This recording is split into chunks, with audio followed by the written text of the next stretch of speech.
The following video is brought to you by the guys at the Wrecking and Racing Podcast, a NASCAR podcast made by the fans for the fans. Check them out at www.wreckingandracing.com, facebook.com/wreckingandracing, and Twitter at Wrecking and Racing. Hello again, ladies and gentlemen, Saka here, and welcome back to another episode of NASCAR Racing 2003 season, the 2019 mod, and we are here at Darlington Speedway. Kyle Busch is on the pole. We are on the outside. Brandon is a few rows back on the inside in that wreckingandracing.com podcast Toyota, and we've got 37 laps here at Darlington. I believe it's based on the old 500-mile race, so doing 50 miles today rather than 40, but it should be fine. Looking at our fuel strategy, we can go about 7 laps before we are within our fuel window, so everyone will need to pit at least once for fuel. Shooting for the halfway mark to keep our tires nice and fresh. At least that is the hope and goal. Green flag is out. Kyle gets a really good run. We started in first gear to get that bite off. As you can see, we've got pretty tall gears in second and third gear. Brandon into Harvick just a bit. Harvick up into the wall. And I don't know if that's going to bring out a caution. So lap 1, 3 wide going into turn 1. Harvick was the big loser in that situation. I'm not going to push Busch too awful hard here. We'll come across the line in second. Looking back there, I'm trying to see where Brandon ended up, but we are way too early for our pit window, so we'll probably be staying out on this yellow. I'll be right back for the green.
Pace car is off, coming off turn 4. Let's see if we can get a good run on Kyle going into turn 1 this time around.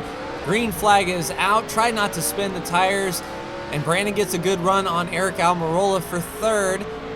Should be a little bit easier to get into turn 1 now that we're not 3 wide indeed. Brandon can clear the 10. And Kyle Busch got an amazing start. We'll see if we can reel him in as the laps continue on. Brad Keselowski is right behind Brandon, giving pressure. Going into turn 3, car is very loose. We have to make sure that we enter with care. Otherwise, we'll either slip up and smack that wall or end up spinning out. Turn 1 is definitely better for me, I think. Just keep it flat, hook that bottom, and off you go. As long as these tires hold up. And it looks like a gaggle behind Brandon there, 4 or 5 cars all fighting for that spot. I don't know how quickly we'll get to lap traffic. That will definitely be a concern as this race continues on. It feels like a pretty long race in the driver's seat. So catching lap traffic in an inopportune time could spell disaster for any of us, that is for sure. But holding on station to Kyle. Let's see if we can get the drive off of turn 2. I think I'm a little better than Kyle there off of turn 2. We might be able to get that pulled down the back straightaway going into turn 3. And I'm being hyper conservative going into turn 3. You can see how unstable the car is on corner entry. But as long as we can exit 4 soundly, and get into turn 1 solid, we should be okay. Just letting laps click by now until we get a little bit closer to the halfway mark of this race. And yeah, Kyle is dropping back in turn 2. He's not getting the drive through the center of the corner as we do. We'll be able to get right to his rear bumper entering turn 3.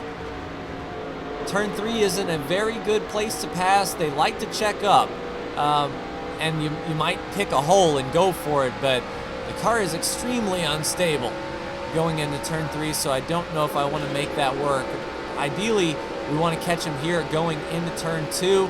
We'll look to the inside, see if we can get a drive off, get that arrow tight, try to keep it off the wall, and Brandon is right there on the rear bumper. 1, 2, and 3 all together.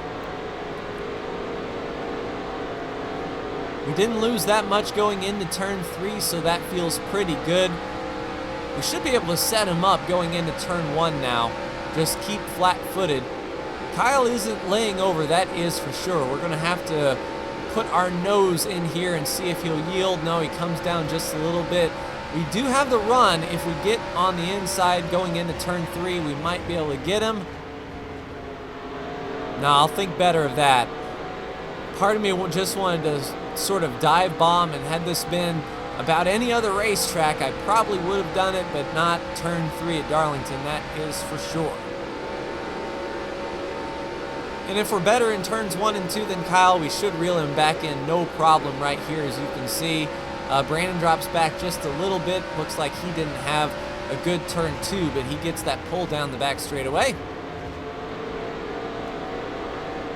Yeah, entering turn 3 has to be a single file endeavor for the car balance. Once the car tightens up later into this run, we might be able to make something work, but I'm not sure how well these tires will hold on. We'll get that good run going into turn 2. Kyle will roll out, and there we go. That chokes Kyle up. Brandon is able to get to his inside and clear him. So for the first time this race, we are on point. Let's try not to screw it up, lead some laps here, and continue to let the laps click by.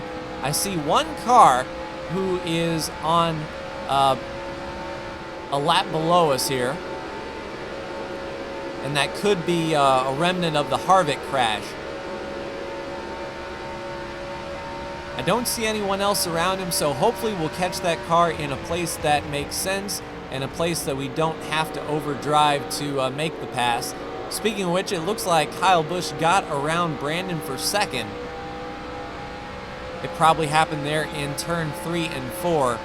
Now, if Brandon has the same amount of difficulty passing Kyle as I did, he may be back there for a good long while if we can stretch this out.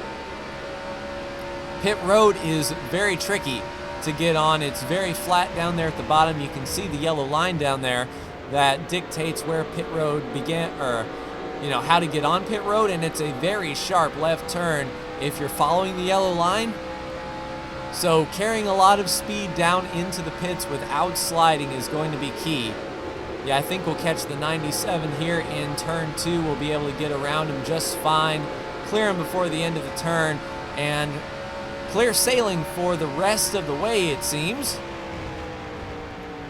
Hopefully that 97 can choke those guys up behind. In the middle of turn 3 there, I'm sure Kyle really has to lift, and that's going to give us the advantage. We definitely do not want to squander this advantage. We'll stay out until the halfway mark here, unless a yellow were to come out. We're within our fuel window now. So if everyone decides to pit, we'll definitely have to come with everybody else.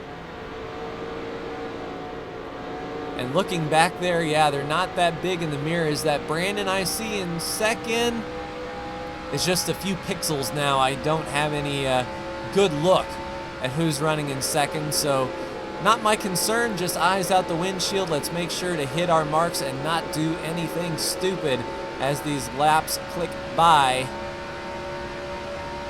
I think 4 tires is going to be the name of the game. I managed to save a little bit of gas under that caution, and we're sort of right on the limit where the pit crew is deciding 1 can or 1.5 cans, and a half can of fuel is 3 to 4 seconds. So if we can save enough fuel to only put one can of fuel in, we can go as soon as the jack drops rather than waiting on that fuel can. With there only being one pit stop, of course, fuel is absolutely important. We want to make sure that we can go the distance no matter when we pit. And not really seeing anyone in my mirror, looking each straightaway to see if anyone's catching us. And I do see a car back there. I do believe it's Brandon, but I can't really make it out, so we are gapping these guys a bit.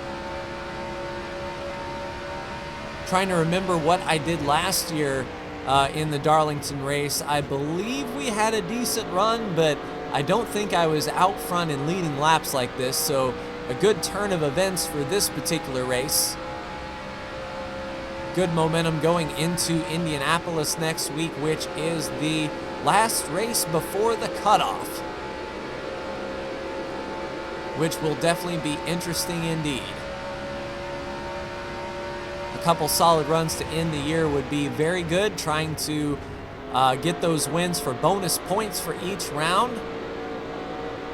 At this point, Brandon has the most bonus points, and I believe he is mathematically guaranteed to be the regular season leader, which is even more bonus points for his 3 rounds. So at this rate, I think both myself and Brandon may be a race ahead each round to start, with 3 rounds in each, or 3 races in each round. That should solidify our spot into Homestead if we are careful. Speaking of careful, let's come down to pit road and get our 4 tires. Brandon caught up a lot on pit road entry. That was a stellar move by Brandon to chop all of that time off. And as you can see, all the cars are on pit road now. I imagine they're going to go for 4 tires. I'm seeing some 4 tire changes there with Suarez and Buscher. And our pit stall is at the very end, stall number 2. And we have to get to the bottom while these guys who are just coming off of pit road for their service are not going to yield, so we need to find a way to get down to the bottom here. Brandon hits his stall around Kurt Busch. We go around Kevin Harvick. 4 tires and fuel, boys. Let's go.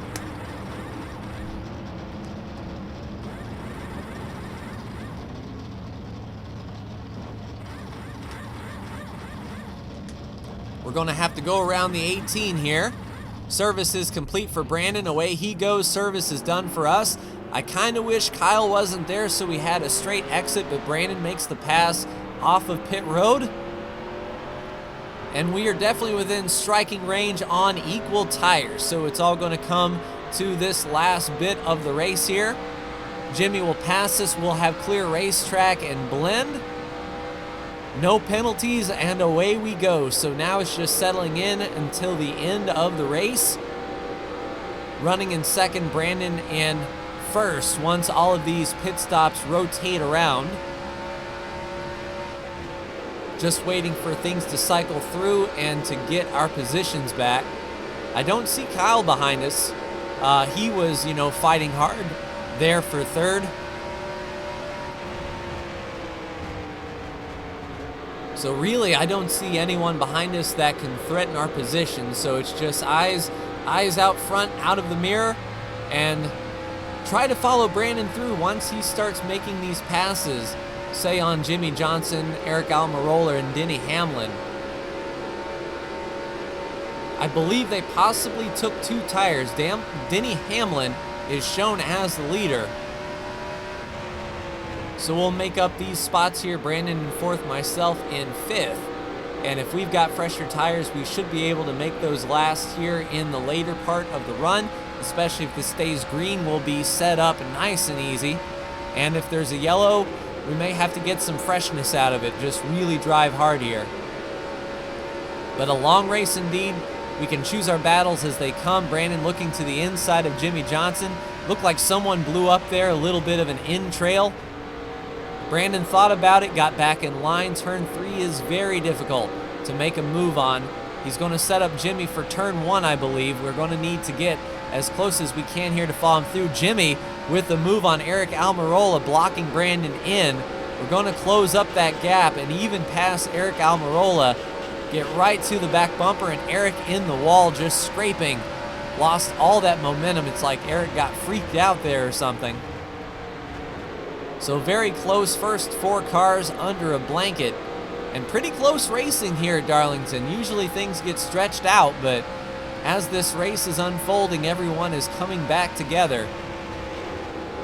Brandon under the 48 grinds it a bit. Jimmy rolls out of the gas, allowing us to get by as well. And Brandon going for the lead here under the 11. Denny rolls out. We've got a great head of steam on the inside of turn 3. Brandon will keep Denny up top, complete that pass. We'll see if we can complete the pass off the turn. We cannot. We lost a little bit of momentum there, but luckily Denny rolled out going down the straightaway to let us in before going into turn 1, and we are right here within striking distance. So it's all down to a heads-up race, and a lap car is coming in the way. I don't know if we will catch them before the end of the race, but we're going to have to drive hard. I touched the apron just a little bit there, got out of the gas. Brandon gapped us just a bit. We'll use turn 1 and 2. Really sail it in there, sort of diamond the corner off. See if we can get that drive off of turn 2. Tires are still gripping fairly well here, but we could not close in on Brandon. Here is that 97 car again. We lapped him once earlier this race. Whoa, Brandon looks like he got loose under the 97 trying to make that pass, and down he went. Yeah, that 97 is missing an entire front clip and hood. So I don't know if we made the pass. Are we going to pass him again before the end of the race is my question. Good turn 1 and 2. Really driving it in there. Trying to stay on that back bumper as best we can. I believe Brandon gets a better launch off of turn 4. But if we can stay in his wake and set up turn 1, that's prime real estate for us. Down to the bottom, crack the throttle just a bit to stay on that dash white line. We have to turn the wheel here and hope we don't scrub all of our speed off of turn 2 with that shallow exit. We might adjust our line a little bit in turn 1 and 2, run a higher line and try to carry that momentum off the corner. And yeah, it's just incredible how much Brandon can gap us in turn 3 and 4. I don't know if his car isn't as loose as mine or if he is anticipating that looseness a little bit better. But yeah, that drive off of turn 2, staying right there, staying even. Yeah, it does look like he's driving the corner 3 entry a little bit harder than us and making it stick. I don't know if I could make it stick if I drove in as hard as he is. But luckily just a few lap cars in the way, so nothing that will ruin our races, but enough to throw maybe a little bit of strategy in this as far as line choice and where we catch them. The race is certainly not over by any stretch of the imagination, and wins for us are just bonus points really. Trying to get as much bonus point clearance as we can before the chase playoffs start. The 15 of Ross Chastain holding the middle, arcing it up. Looks like we'll catch him going into turn 3. I'm really pushing hard, trying to keep that car pinned down, and the tires are really giving up here. I imagine that right front is screaming, and we're going to have to get in line here behind the 15.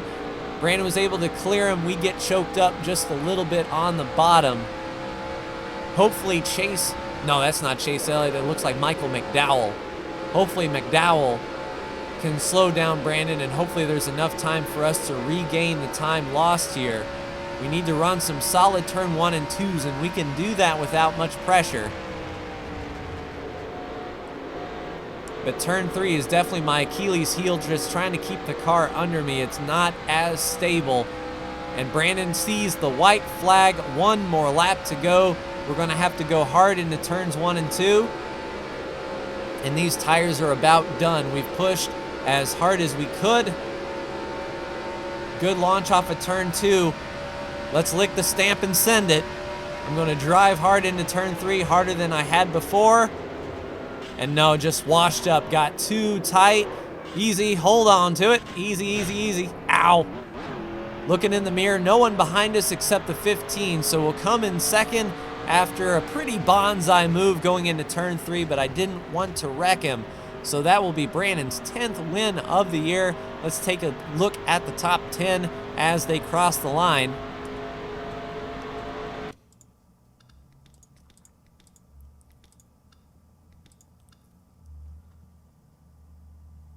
So Brandon will be your winner. We will run in second, Denny Hamlin third, fourth place, Jimmy Johnson, fifth place, Eric Almirola, sixth place, Corey LaJoy. Take a look at that. Seventh place, Daniel Hemrick, eighth place, Ryan Newman, ninth place, Brad Keselowski, and rounding out your top 10, David Reagan. How about that?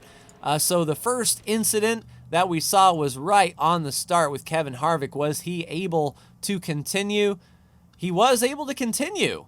Interesting indeed. So he was definitely on pit road. So green flag is out. Let's take a look at the incident. Brandon got the shot going into turn 1.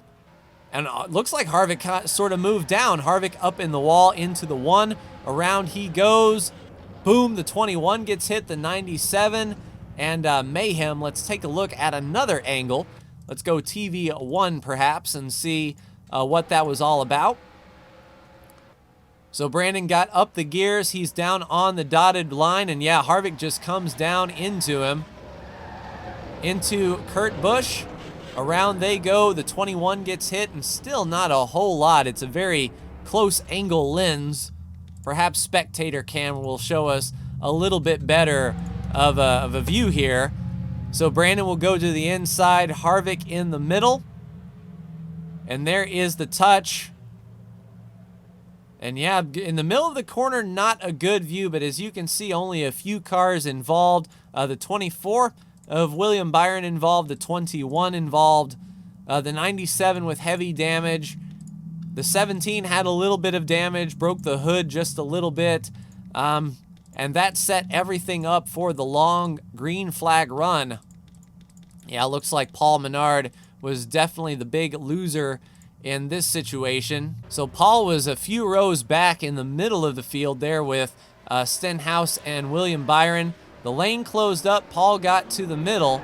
Owen was punted by the 24, so the 24 got hit from behind and shoved Menard into it. He was going to be clear, but bad luck for Paul Menard. So let's take a look at the standings after Darlington. That is Brandon's 10th win of the year. We're sitting with 8. So if we can win Indy, we'll be at 10 and 9 wins, about as close as you can get.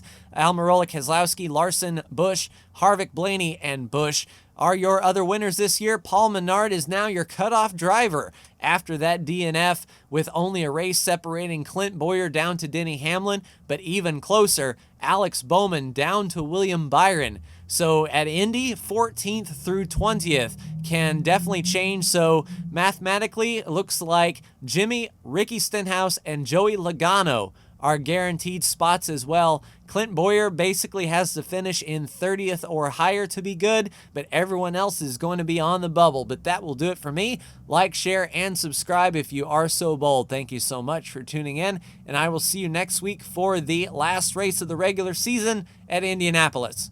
Take care.